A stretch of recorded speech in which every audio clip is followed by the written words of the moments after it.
Hi, everybody. Hi, everybody. Hi, everybody, and welcome back to the Talking About the Big Stuff podcast with Michael Cole and Matthew Cravat. I am Michael Cole. And I am Matthew Cravat. Let's rock and roll. Let's okay. So... what are we talking about today? We are talking about populism. Ooh, that sounds like a popular topic. Yeah, and let's because we didn't have any time to do any research ahead of time because we came up with this topic while we were setting up the live stream because we really wanted to push things back. Let's read the populism definition first because I think that might be a good starting point. I have some things I want to talk about already, but Mike, you are the world's worst public speaker. Populism not live on YouTube, as I said. By Merriam-Webster as. Oh. All right, so okay, now we're live. Hey, Mike, what are we talking about? The big stuff. Patreon.com/talking about the big stuff.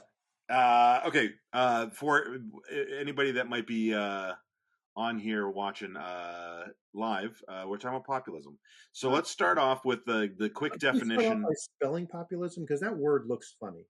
It does. When I was making the title, I thought that I was asking Matthew about the spelling because it just didn't look right. But it's Populism, or as I like to think of it, Populism.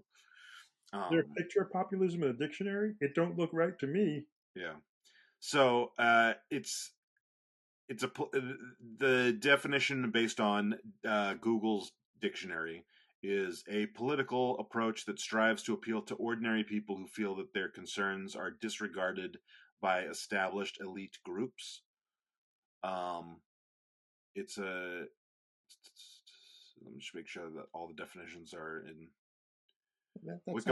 Wikipedia says populism is a contested concept used to refer to a variety of political stances that emphasize the idea of common people and often position this group in opposition to a perceived elite. Was that the same thing said in reverse? That was Yoda's version of this. Yeah. So, to be honest, going into this, I did not realize that that's what populism meant. I didn't realize it was specifically about common people. I thought it was more about what the larger group, majority, like trying to appeal to like the common people, morons. Sorry, a little Mel Brooks reference for you guys out there. Yeah, that's from Blazing Saddles, right? It is from Blazing Saddles. Okay, I just want to make sure. After last week's fuck up, I just want to make sure. Yeah, if you hadn't said Mel Brooks, it would have taken me a little longer, but I love that movie. But yeah, so yeah, I thought it's just trying to appeal to the masses, right? Whether Exactly. Ordinary people or the majority, whatever, as opposed, but I think what it specifically is, it's an us versus them appeal, right? It's not just going out and saying, here are things I want to do to support you. And the current structure, whether it's the current administration or just the current process or the current inertia, does not do this. Like it's that versus. It's Trump coming out and being like, Biden's terrible, he's not American. It's Bernie coming out saying the system's only for the rich. So it doesn't make it difference who the other is, but it's like I'm the alternative to the other because I'm on your side and the other is not. And I think conservatives and liberals tend to play on different fields when they do populism, and those are the two big ones, right? Bernie on the left and Trump on the right. Yeah. And Trump says, I'm a hate-filled bigot, and you should hate the people that I hate. That's how he gets elected. And Bernie's like, all your economic woes are because of the rich and because we don't, handle disparage levels between the economy, and that's his message to the left as a populist, right? Which and then there's people who say either one of those messages is bad, like because you're not having a logical, rational conversation about issues. You're just trying to get popular by playing on the foibles of your audience. Yeah. But Trump proved it works. And I think that's why we see Bernie taking AOC on tour right now to kind of pass the torch to her as the populist. Yeah, absolutely. So what I was thinking along the lines of when I said this is a little bit, I guess, slightly not what we're talking about, but I'm going to go with it anyway for a minute. I was thinking about the argument that gets made about things being done democratically, being like true democratically, not like rigged. Like no, I don't want to say that. When I say rigged, I mean like not having issues with the we have representative democracy that can sometimes fuck shit up, like in 2016 and in 2000. But I'm talking about like genuine democracy, and the idea that we could vote for something. We as a country, 51% or 50.001% can decide something, and there's a lot of people who think that it's just automatically right because of that. And I remember this was at least 10, probably closer to 15 years ago. I said something about, because I think it was Maine that had gone forward with gay marriage by ballot. And I was like, this is great. This is, because at that point it was, do you know what I'm talking about? Or I thought is it? Are you saying like before Massachusetts? No, lots of states had done it by was that like a Supreme Court, Supreme Court or legislative, but Maine was the first state that did it by like ballot measure. Okay, cool. And I said, I feel like if we could do it by ballot measure, we would get a lot more support for this, and that's how we should do it. And my cousin, who is a lawyer, said, it rarely works that way. Well, no, she said we don't get to vote on people's rights. Right. Because if we did that, we would still have slavery. Right. Or at least we would have had slavery a lot longer than we did. Because the majority of people, especially people who were recognized constitutionally as people, which is those, there is a distinction there. Because a lot of times, it's the whole privilege thing. The majority doesn't see the problem of the minority just because they don't live it, so they don't see it. Right.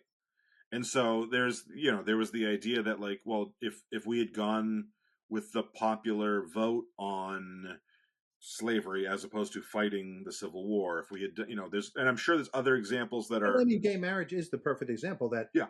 The majority was not for gay marriage before the Supreme Court decision, but they are now.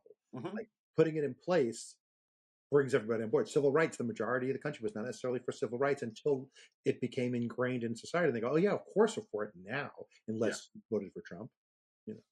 Yeah. Yeah. So that's what I was thinking when I said, let's talk about populism. But I also recognize that, like you had mentioned that Trump won on a populism platform, whether we agree with it being populism. No, it's it was populism in the sense that it wasn't what appeals to us in our political thing. It appealed to people on his side. Well, and so I've heard a lot of pundits refer to his as fake populism, and I think that the reason they refer to it is because if everyone who was eligible to vote voted, he wouldn't have won on that. Right, but that's not. Yeah, but that. Yeah, and so like they're saying like I think they're being disingenuous because we know everyone doesn't vote. Why would you try to appeal to people who don't vote? True. Vote. But there are the people who sometimes vote and didn't like Kamala's stance on Israel or whatever. He's still, but he's still. I mean, I don't buy that. Mm-hmm. I think populism is the strategy you take. Yeah. Even if you lose, you still did a populist campaign. It just wasn't popular enough. Sure. It doesn't mean like Bernie's a populist. He has not won a primary for president, but doesn't mean he wasn't running a populist campaign. Yeah. It's just one that did not resonate with enough of the primary voters. Yeah. That's fair. And hopefully AOC will do a little bit better next time than he did, and we'll have our first woman president. Yeah, I mean, it's a handful of people that I'd like to see, like in any combination, on the ticket right now. Yeah, and she's one of the ones way up there. Yep. I kind of want her and Buttigieg. Like, I don't think they're a likely pair to be together and win, but I like the youth and energy of, the world has a lot of long-term problems, and we're the two candidates who will be alive in 30 years and really care because we'll be alive. The other candidates who won't be. They cover a wide variety of demographics too, because she's that like didn't grow up particularly wealthy. I don't know that he was wealthy, but he went to Harvard, so like even if he wasn't wealthy, he's kind of thought of in a certain class level that she still is not, even though she's a congressperson who, is one of the 10 most famous politicians in the country. She's still not considered that class because she used to be a bartender. Yeah. Which is a great message because what she's the part of her populist message is the people on the right will never accept you if you're a regular person because look at me, I'm a congresswoman who pulled myself up by my bootstraps, and they want to throw me back down because I was a bartender once, because they don't consider people who had blue collar jobs as being as valid as they are. Yeah. And she's living proof the way they attack her. Yeah. Or women who dance. I think that's part of it too. Yeah, she did dance. That was weird. Why would she dance? Yeah. She was happy. Should people have joy is probably not high on the Republican list of things. Yeah, it may actually be a disqualifying thing. She's likable and is joyful because, like, laughed. AOC danced. Hillary sits in the corner and masturbates while Bill has sex with interns. I mean, they're two. I don't like the fact they have joy. Yeah. All right. Okay. So I want to hear the free version of that. That's going to be, Harris laughed, AOC danced, Hillary, they had joy. That's adorable that you think I'm going to believe that you ever listen to this podcast. No, I meant like I would, like not that I will, just like like a hypothetical. I would like to see AOC be president. Doesn't mean I will. I would like to see it, regardless of whether I will. I'll vote for her. I'll campaign for her, but I don't know if it's going to win.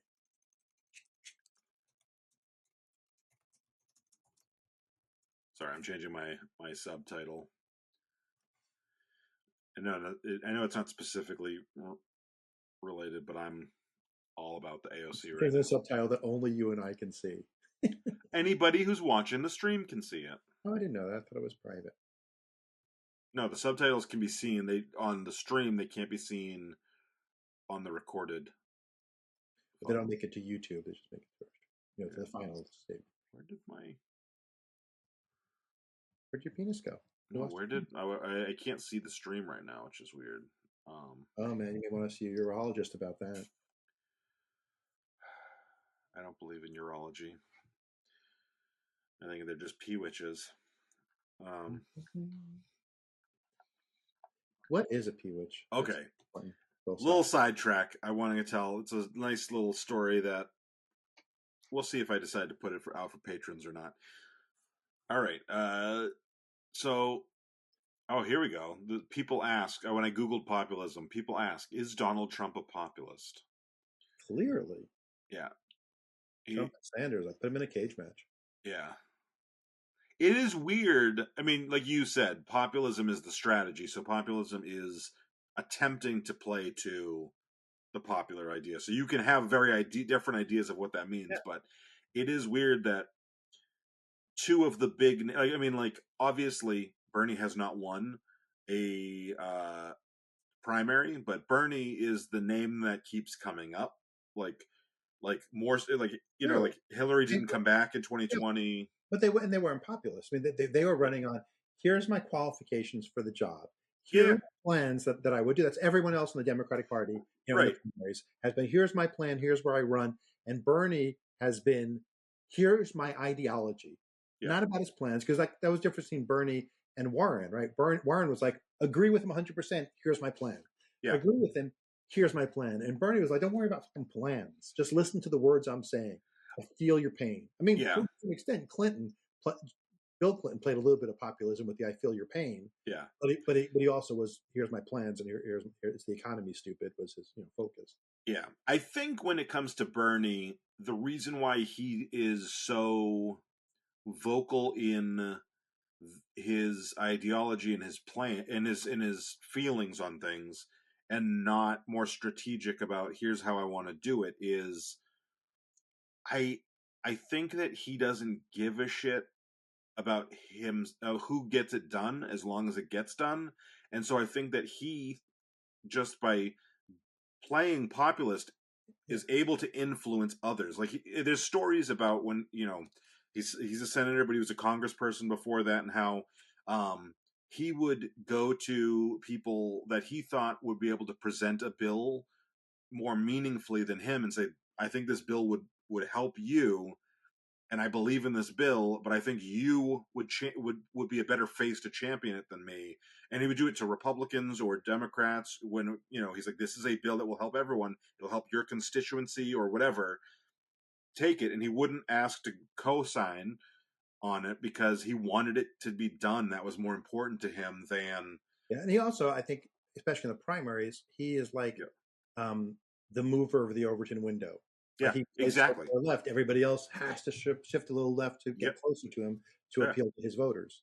And I don't know if this story is true, but I've heard multiple times that the reason he ran in 2016 was because he tried to talk Elizabeth Warren into running, because he's like, you would be great at doing what I want done, and I think you should try to run and do this. And she was like, I just became a senator 2 to 4 years before that. I forget exactly what year it was. And she had just become a Democrat like relatively recently. I didn't know that. I don't remember. She was a Republican. Oh, when she was a law professor. Yeah. But she kind of got woke and realized, oh, these programs don't actually work. They don't accomplish what I want to accomplish. Yeah, so he was like, he tried to talk her into running, and she just didn't think she was ready yet, because she was still pretty new on the national scene, and so he ran. Hillary with that background. She wasn't going to beat Hillary. No. With that background, yeah. No. And so he's just like, we need somebody out there championing these ideas. And again, like you said, the Overton window, like I think that is a different thing. Whereas I think Trump. But he really, really wanted to win too, because he refused to, concede, even after mathematically he could technically maybe have won, but wasn't going to. Bernie? Yeah. 2016, Bernie went further than he needed to. And then 2020 also, he went further than he needed to in just to move the window. I think it's to move the window, because he also, like, as soon as he did concede, he was all in. He was like, you need to go vote for Hillary. You need to go vote for Joe. You need. He's not a spoiler. Right. And he's very much like, I think what's tough is that because he's a populist, it's not easy for him to shift his voters over to someone else, because they didn't care about his policies as much as they cared about his populism. Right. They were about Bernie. They weren't about the fact that Warren would do the same thing. That wasn't in the same as the reason that so many other MAGA heads have failed, like Mark Robinson, is because they're not Trump, and it's not about the policies; it's about the person. Yeah, I think also he is a good combination of idealist and then realist. So when he is running, he's an idealist, and as soon as the candidate is set, he becomes a realist. And he's like, you got to vote for Hillary. Hillary is better than Trump, and you got to vote for Biden. Biden is better than Trump, and Harris is better than Trump. And even if he wasn't, I mean, just even realism and idealism aside, if you put Biden in place, I can get him to move left on something and do what we want. Exactly. I'm not going to move Trump to do what we want. So you don't think about just what the individual who's running wants to do right now. Mm-hmm. Think about how much influence you have with them, and you have more influence with someone who's aligned with you than you do with someone across the aisle. Yeah. Yep. And Biden is hoping to get the votes that Bernie would have gotten, and Hillary was trying to get the votes that that Bernie would have gotten. Trump, I think. I mean, I'm sure Trump is trying to, or whoever is on the Republican side. People like Joe Rogan was a Sanders guy and then went Trump. Yeah. Because he was about populism, not about the policies. He was about the populism. Right. He's populism without thought too. But that's a lot of people are. They want the personality behind it more than they want the issues, and so they went to the other populist. Yeah. Did you see? I'm sure you did not see. I don't even know why I'm asking, but there's a guy, Andrew Schultz. Do you know who that is? He was the prison guard in Stalag 13. Oh, okay. I don't know that, but the guy looks like I know it's Stalig's. I know what that is. I've heard of it. I just don't remember the character of Andrew Schultz. It's been a long I time. don't think it was Andrew. It was just Schultz. Okay, but Andrew Schultz, the podcaster, Sergeant. He's a comedian. I don't really find him funny, but he is a comedian, and then now he's a podcaster. He had Trump on before the election. To me, he looks like if Luigi decided that he wanted to look like a neo-Nazi. Is he the one that Luigi the Mario brother, not Luigi Mangione? Is he the one that Buttigieg was just on his podcast? Yes. Yeah. I've seen clips of that recently. Yeah. So he was on some podcast. I think it's called Triggernometry, about it's about triggered people. And he was on there talking about how he may have made a mistake, with the support for Trump or whatever, and he made the point that when he was, because he's a year older than me, maybe he's like, when I was growing up, the Democrats were the ones that were like, do what you want to do.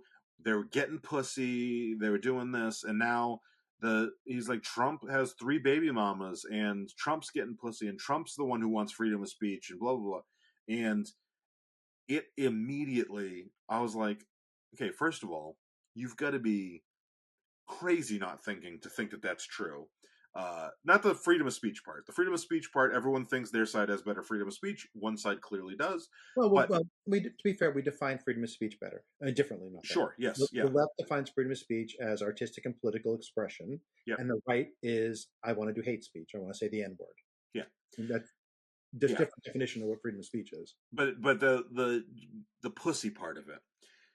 He says that he says like, oh, like Bill Clinton was the cool guy, he was getting pussy, and now Donald Trump's the cool guy because he's getting pussy.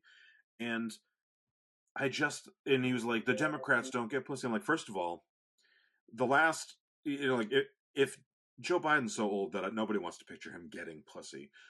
First of all, Speak for yourself.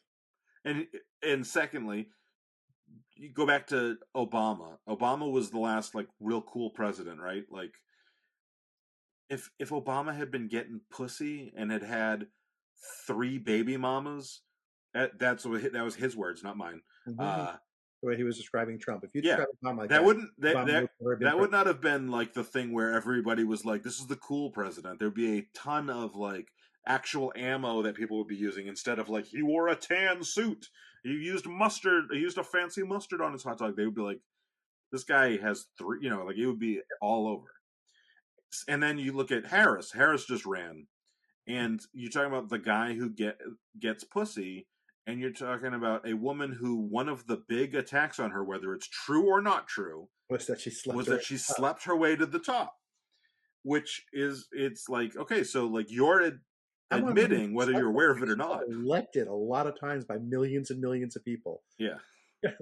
She was in elected positions all through California. Yeah. She must have slept with a lot of people. Oh yeah, and I've heard the shit about her.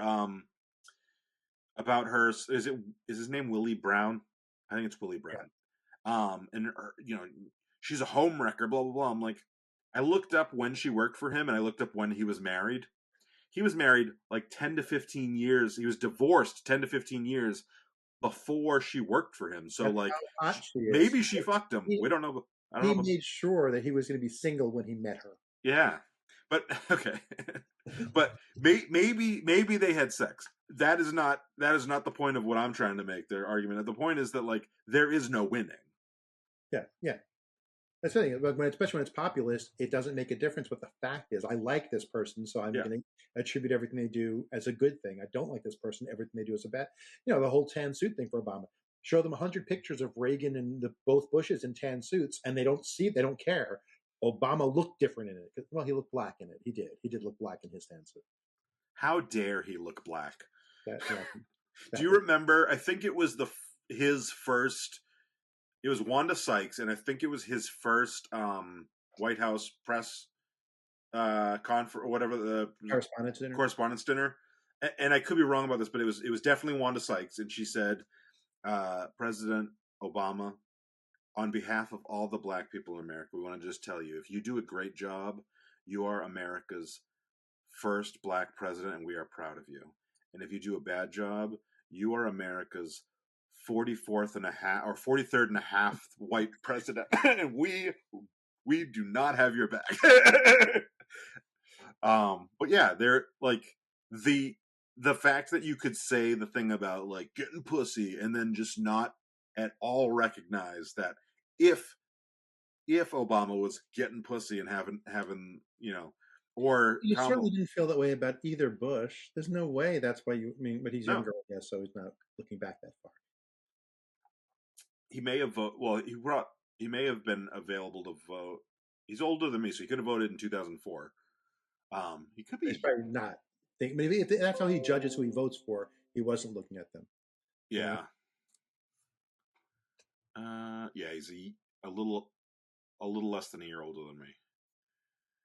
He every time I see him now, because he's got that stupid fash haircut that they all like the shaved side, and then he just looks like it's me, Nazi Luigi. What's so funny is that Jacob, my oldest, loves like his look is like a 1930s 40s European haircut, and he goes, but that looks like the Hitler Youth because that's the only image of young people that age that we ever see from Europe. Like you don't see pictures of other people from Europe, other teen or 20 somethings. You see the Hitler Youth. So goes, that's how you think of that haircut. Same way you think of the mustache as Hitler. Because except for Charlie Chaplin, you don't see anyone else with that mustache. Like, it existed. You just don't see pictures of it anymore. Well, your son may not be quite dark enough to do what I'm about to say, but like I've been saying for a long time since Michael Jordan had the Hitler mustache, that black people, non-white people, need to start bringing back some of those looks because they can be kind of cool looks if you can disassociate them from Nazism. So tell Jacob that to get a real good tan and then rock the haircut. And Michael Jordan, bring back the Nazi mustache, the Hitler mustache. He does rock the haircut. I mean, not people don't recognize it anyway. But if you do recognize it at all, it's from that. But he hates Jews. He speaks Arabic and German. Come on, obviously, and Yiddish, oddly enough. Oh, Sarah's texted me because Logan's at a baseball game. She's texting me. There's some drama at the game. Is it a kids' game or is it the Bulls game? No, it's Logan's game. Oh, yeah, it's family day at Durham Bulls. I think my whole company is there. Yeah, I think over. Sarah wants to go on Sunday. We went to Star Wars Day 2 years ago, and they do like a whole bunch of like Star Wars shit at like 7th inning stretch or whatever. Mm-hmm. So I don't know. We'll see. When Jacob was little, we went like a school trip to Durham Bulls game, and they bought the kids hot dogs for lunch, and Jacob took a bite of his hot dog and turns to me and goes, "Dad, this is hot bologna. It's not a hot dog. What the hell is this?" And my son had never had a hot dog that wasn't like an expensive all beef quality hot dog. So I had to go and find the vendor that sold Hebrew National hot dogs and buy him 2 hot dogs and come back because he wouldn't eat the one the school provided. I like those ones better. I like to burn the shit out of them, and then I like those ones better. Do you put barbecue sauce on your hot dogs? No. Okay, I have a friend from Massachusetts, and he had us over for dogs, and he made shitty quality hot dogs, and he slathered them in barbecue sauce. And I didn't know if that was like a mass whole thing or just his thing. No. I say friend, our friend, Kevin. I mean, you're friends with Kevin, too. Kevin's from, what, Vermont? New Hampshire? Massachusetts. I thought he was... he's a Mass boy. I thought we talked about it one time. Him and I. No, but anyway. I wear Yankees and Giants stuff around his house just to piss him off. Nice. Because he's so big on Patriots and Bo Sox. Anyway, that's for patrons. Because that's not a populism topic, and hot dogs can be populism. Yeah, I mean, I think it's one of the most American foods, even if a Frankfurter. Yeah. What's funny is Frankfurter and Hamburger. Here's a fun facts that I like. The way we've abbreviated them in America, like we say, you can have a turkey frank, or a veggie frank, but frank is not the root word of Frankfurter. It's Frankfurt with an at the end. Same way we get, you've heard of veggie burgers, I know, veggie burger or a turkey burger, but burger is not the root of the word. It's Hamburg, and we added an It's like we've broken the word in the wrong place in English to make other variations of it. I understand. It's like when everyone calls Matthews Matt instead of Thew. Well, I have a friend named Theo. You know that, right? You know I have a friend named Theo, don't you? No, I did not know. Theo So or Theo? no. So in TFS, Trevor thought when I joined, there was a guy named Matt who was on the board. So we were like, oh, cool. I go by Matthew, and he's like, I go by Matt. Like no conflict. And then a third person who shared our name joined the group and became active. And I pulled him aside, said, listen, he's Matt and I'm Matthew. You have to be Thew. So at every event with name tags, he would write Thew on the name tag. So people call him Thew in the group because they think that's his preferred name. It was just my stupid joke. Nice. I had a friend named Josh who I used to just every once in a while call Schwa, and he didn't seem to mind it. So I'm looking up. I Googled the biggest populist movements in history. And talking about the big stuff was at the top of the list. No, it seems like some of these are American centric, but the People's Party, populist, huh? Andrew Jackson was a populist, which is why he's Trump's favorite president. Oh, I did not know that he was a populist. Yeah, he ran on racism, like that was his thing. Yeah, yeah, and that is an interesting part of especially in a country that has not. What has it been? It's been a little less than half the time that we've been a country has basically everybody had the right to vote. Basically, like I'm giving a lot of credit to the United States. Women didn't have right to vote until the 20th century. 1920. Yeah. So that's 105 years ago, and we're 250 years. So that's why I said a little less than half. I'm doing basic numbers, okay? That's the reason that cowboys can't do math. Okay. Always rounding up. Nice. Yeah. Nice. But yeah, the idea of having populist movements prior to people, and I get it. It's the strategy thing, but we talk. I've heard a lot of people in my life talk about it was the majority of people wanted slavery for a long time. And it's like, but we're saying majority because we're not counting black people as people in that scenario because they didn't count constitutionally, but they were people, despite what the Constitution said. Yeah, I mean, populist means popular with the voters. It doesn't care about the voters. True. Yeah. But I've heard, without the word populism, I've heard just people say well, the majority of people want it. I'm like, no, the majority of white guys. Yeah, but then white landowning guys, depending on what time period you're looking at. Right, those are the people that count. And that's one of the things that's how racism is so thoroughly embedded into our culture that people, without even thinking that, will say that because in their heads they're only the people that count. Right. And then eventually you get. It is what you meant. You just didn't realize you meant it because it was so ingrained. Right. I was going to say, eventually you get far enough away that the person is not tending it at all. They just. Malintending? And I like it. I'm good with it. Patent that. Does not have malintent. It just was not the most natural way of saying that. Malicious. There we go. They were not malicious. Malicious intent. They just, it's. It absorbed it in. That's who we're talking about. Yeah. And that's why people today say they don't think it's a big deal that there's no due process when you're rounding up immigrants, because people are thinking, I'm a white guy, no one's going to round me up. Like, they don't think about, not everyone's white. Other people will get rounded up. Like, that they think of themselves as the normal person. Yep. Or when they used to say, if you have nothing to hide, you hide nothing. And I think there's they say that nudist colony says that was on the slogan on the wall. I think it was Dr. Phil when I was a kid or something that my dad saw something, and I remember conservative asshole Dr. Phil. Yeah. Well, but they would say, there's that.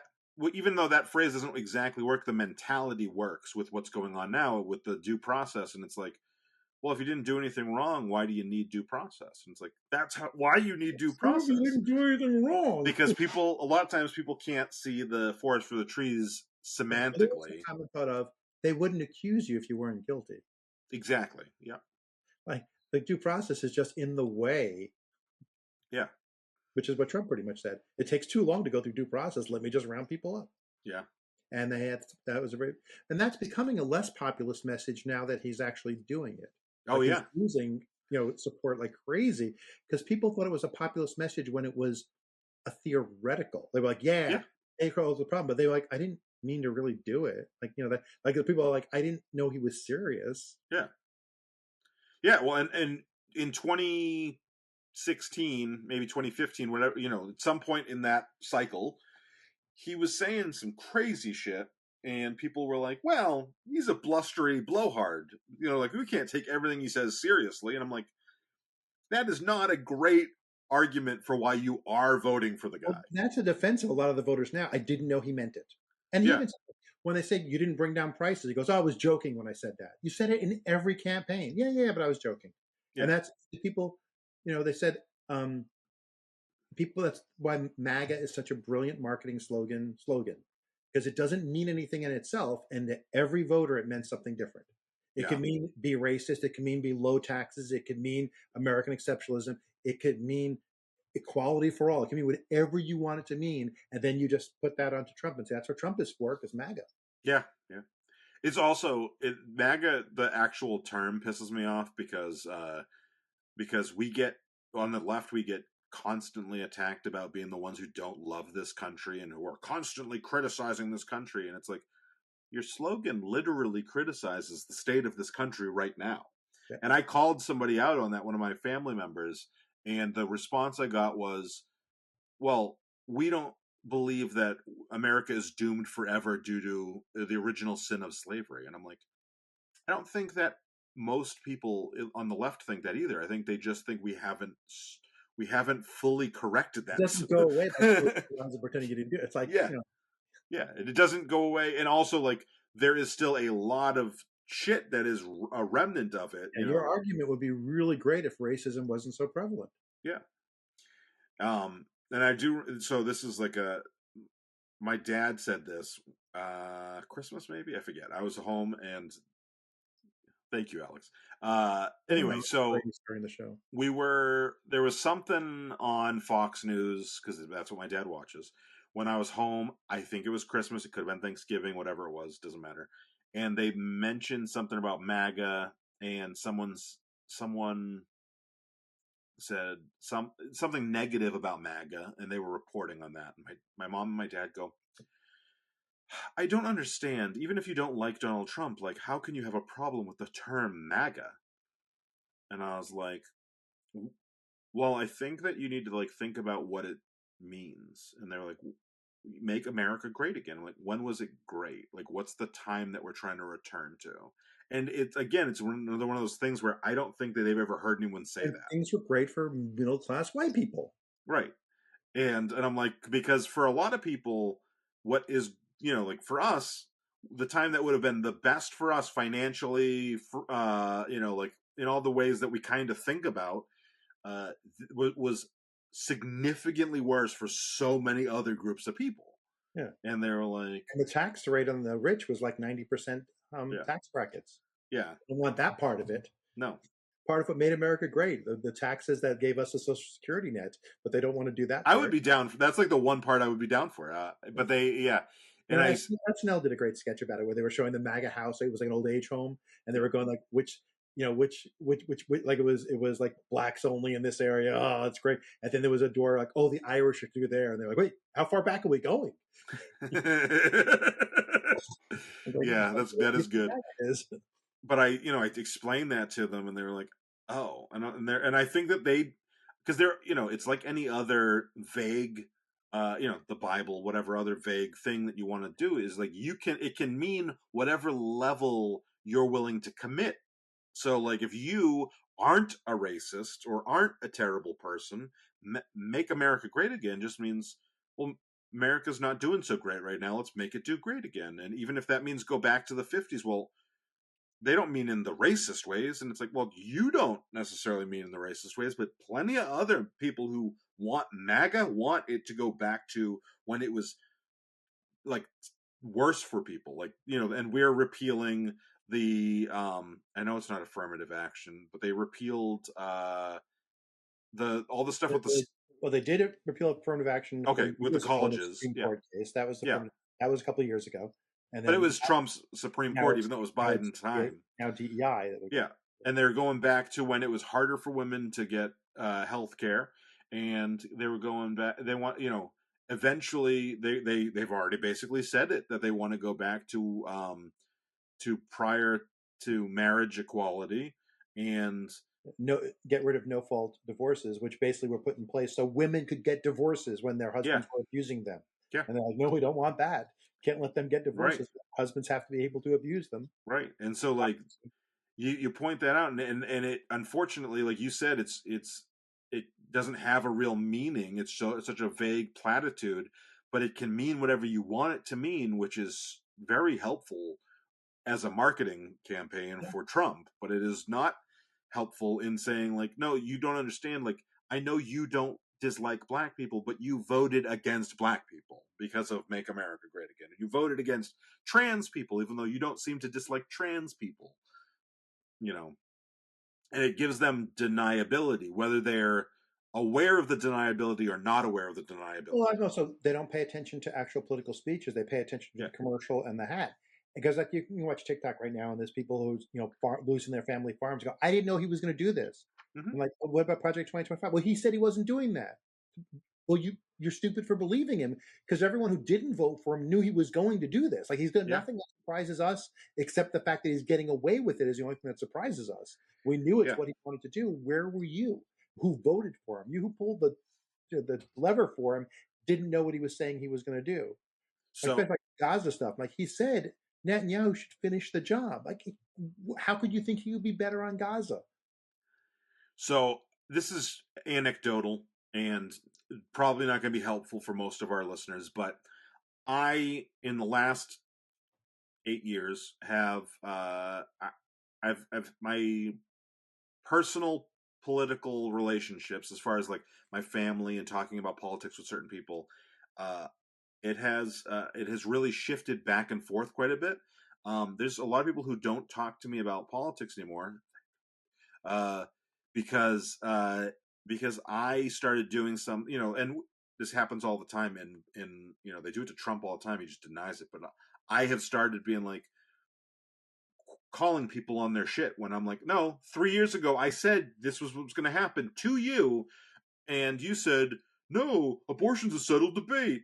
I'm like, and I start quoting people, and they've stopped having the arguments with me because they're like, oh, he's just going to throw my own words back at me, because it's like, yes, there is sometimes where you have plausible deniability. There is, like, if you voted for Donald Trump in 2016, it is possible that you could have gotten around, like, not seen a lot of what's happening right now happening when I said it. When he was president, you can't be surprised he's doing what he's doing. Right, exactly. But like, so like 2016, I stand by my I've said this a bunch of times. Voting for Hillary, you were going to get exactly what you thought you were going to get, regardless if you liked her or disliked her. She was going to be the exact person you thought she was. You knew exactly all of her plans. Yeah. Whether you thought she was a C+ president or an F president or an A president, you were going to get what you thought. Donald Trump was a spin of the wheel, and because we didn't know what he meant, like what he actually was willing to follow through on, lots of that. Now we know that, like, he's a madman, and like some of that, like, that chaotic charm that kind of like helped him with The Apprentice is not as charming when he's running the fucking country. And he is also a conspiracy theorist who believes what he's told by people who pisses out. So he doesn't, like, there are things he doesn't, because he thinks people think it's a good idea, because that's what his people tell him. Okay, I want to run an idea. I want to run something by you real quick. Okay. And because I said this to Sarah and she thought it was interesting, but maybe it's not even that original of an idea. But if you look at Trump's cabinet in 2016 and you look at Trump's cabinet in 2025 or 2017, 2025, he had, and I don't want to say competent in like the sense like that Obama's cabinet was competent, but he had a relatively competent cabinet in a lot of ways in 2017. And then he has a completely incompetent cabinet in 2025. And my thought on why that is the case is the competent people were the people who turned on him.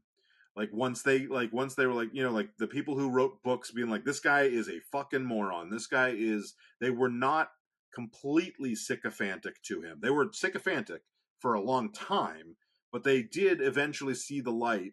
And the people that are in there now, he could shit on their literal faces and they'd be like, yummy, instead of being like, hey, you just shit on my face. There is, and in order to get that level of sycophancy, I don't know if that's a word, I'm using it, you have to depend on people who are incompetent. You have to depend on Pete Hegseth to be on his third fucking signal chat with, plans or whatever. So the way I would paraphrase that and the way I see it, which I'm in line with you, but the way I have seen it is he wanted people the first time around who would execute the same plan that he wanted, which was some stuff coming from the Heritage Foundation, stuff coming from the far right, stuff that he wanted to do to make profit. And so some of those people were competent, some of those people were incompetent. Mm-hmm. Because the goal was, what is your ideology? What do you want? So competency was not a factor, and you can get both. His only goal this time was blind loyalty. Again, he's not looking for incompetent or competent. He's looking for blind loyalty. And while you can get a competent person with blind loyalty,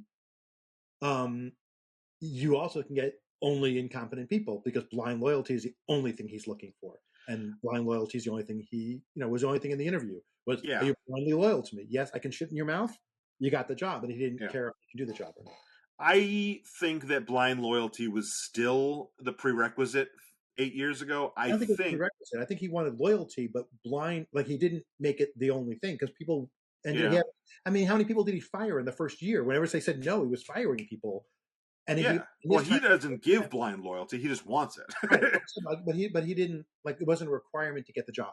He got a list from the Heritage Foundation and gave people jobs. He got a list from Mitch McConnell and gave people jobs. Yeah. This time there was no list. It was he only gave people who were sycophants to him jobs. So he didn't get any qualified people squirt through. And on the same side, people one level down, people who were just career people who were qualified were around last time. And this time they're Project 2025 was like, fire all the qualified people because they will stand in your way. Yeah. And so they actively fired all the qualified people. So it's not even in one of the organizations. Because Linda McMahon from WWE seems, I didn't really do a lot of research on this, but it seems that she didn't do a horrible job last time when she was in charge of the Small Business Council. She was. Oh, I didn't realize she was on that. She was part of that. She was part of the cabinet from the beginning to the end. She's the only one who made it all the way through. She was small businesswoman all the way through. And I don't think there were nightmares about small business things. Maybe she removed regulations quietly in the background, but nothing incompetent exploded. Yeah. This time he put her in charge of education because she's loyal and she'll dismantle the Department of Education. And she's fucking up left and right. See, she made a speech where she was supposed to be talking about AI in education, and she kept saying A1. I heard that. And she's not stupid. She's a brilliant woman. So that means they stuck a report in her hand 5 minutes before she went in front of Congress, and she was just reading it and didn't know what she was reading. So she didn't know she was supposed to be reading about AI. Yeah. She thought she was reading about the brown sauce. Yummy. I like A1. I think it's fine. I don't like to call it steak sauce anymore because a couple of years ago they took the word steak off the label. Because really, it was meant to be like an imitation of HP brown sauce in England. But they figured out it was too vague marketing-wise, goes on everything. So they made it a steak sauce and said, here's what you put it on, steak. And that's how they sold it. But they, a couple of years ago, took steak off it because they do want you to put on everything now like they do. Yeah. A lot of places, Cookout specifically, but lots of places have A1 burgers. Yeah. Like a Cookout, their steakhouse burger is grilled onions and A1. Yeah. That's what makes it a steakhouse burger. All right. So what is a hamburger, my friends? Is it chopped ham? No, it is chopped steak. And what goes better on chopped steak than A1 steak sauce? And that's a commercial from the 80s. I'm an old man. I was alive in the 80s. I was alive in the majority of the 80s. Weren't watching steak sauce commercials during primetime television. I may have seen it. I mean... Yeah, it's just not sticking with you memory-wise from when you were 7 years old. No. The things that I remember TV-wise that would have been the 80s is Perfect Strangers, basically, and Full House. Huh? Don't be ridiculous. Yeah. when I was a not freshman, but junior in college, when I came to my first year in North Carolina, my fraternity brother's sister, who called me Balky from Full House because my haircut was kind of like his haircut was, and having a Jewish nose, he had a big nose, so Balky was my nickname for a little while. Nice. Should we start wrapping up? Yeah. And did Madhavi get back to you? Do you need a ride? I think she said she would like to go take a medicine, so I might need a ride. Sure. I'll verify with her. All right, but let's start wrapping up first. All right, that's your cue. You do the videos. Hey, everybody, come in close. Not you, Mike. Please, you back up. Everybody else, come in close. If you're watching this video on the YouTubes, do me a personal favor. Like the video. Anything we said spark an idea in your head? You want to have some conversation about it? Go ahead. Make a comment. Both those things help the algorithm. It helps people like you find people like us. And for your sake, go ahead and subscribe to the channel so you can get our other videos. Go even further. Ring the ding ding ding ding ding bell so you'll be notified whenever we post something.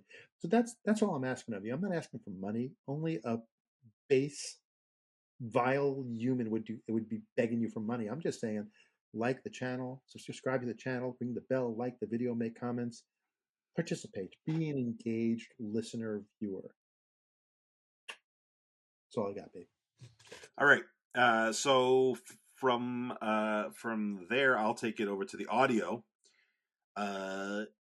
If you want this, if you have this podcast just coming through your ear holes, go onto your podcast app of choice and give us a thumbs up or a 5-star or whatever it allows you to do. Reviews are great.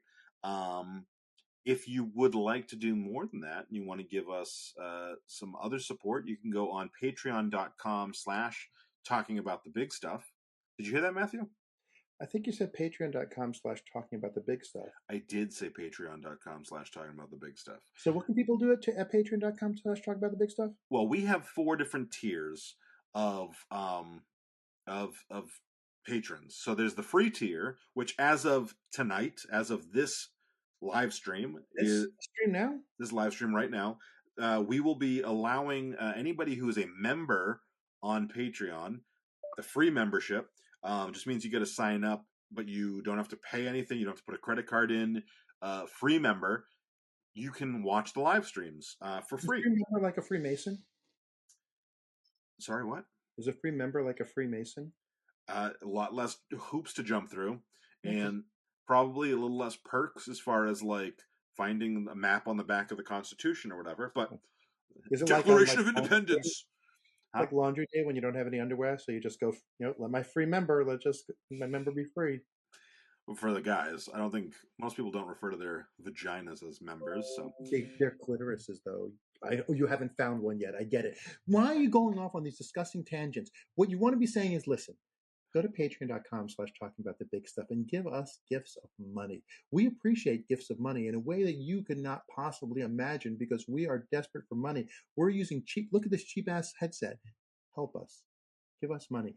And then you can watch our live stream videos. If you give us, just sign up on Patreon, you can watch our video. For $1, you can watch our video and get our videos 4 days early. For $3, you can get a lot more profanity and sex talk. For $10, you can find out things about Mike's anus that you didn't really want to know, but you can find out for $10 a show. And you know what?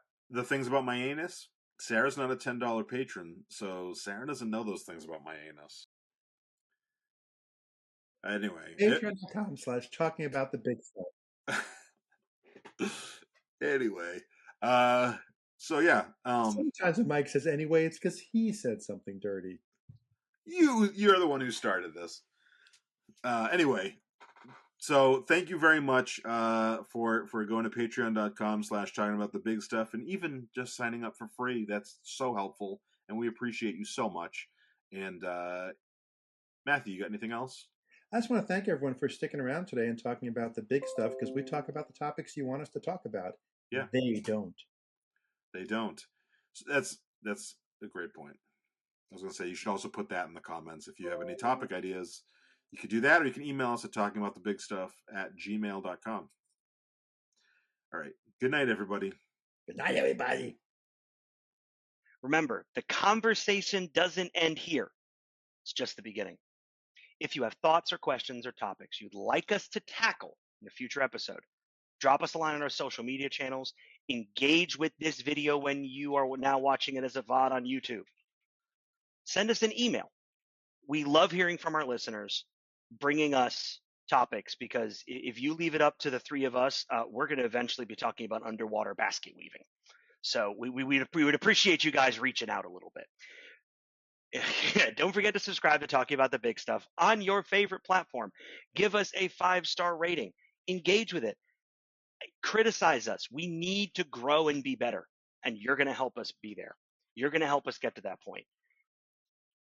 It really helps us more to reach out and also to keep the conversation going. Thank you for tuning in. We'll be back next week with more big ideas and more thought-provoking discussions. Until then, stay curious, stay informed, and keep talking about the big stuff. The preceding podcast has been a Chocolate Diamond Media LLC production. Copyright 2023, all rights reserved.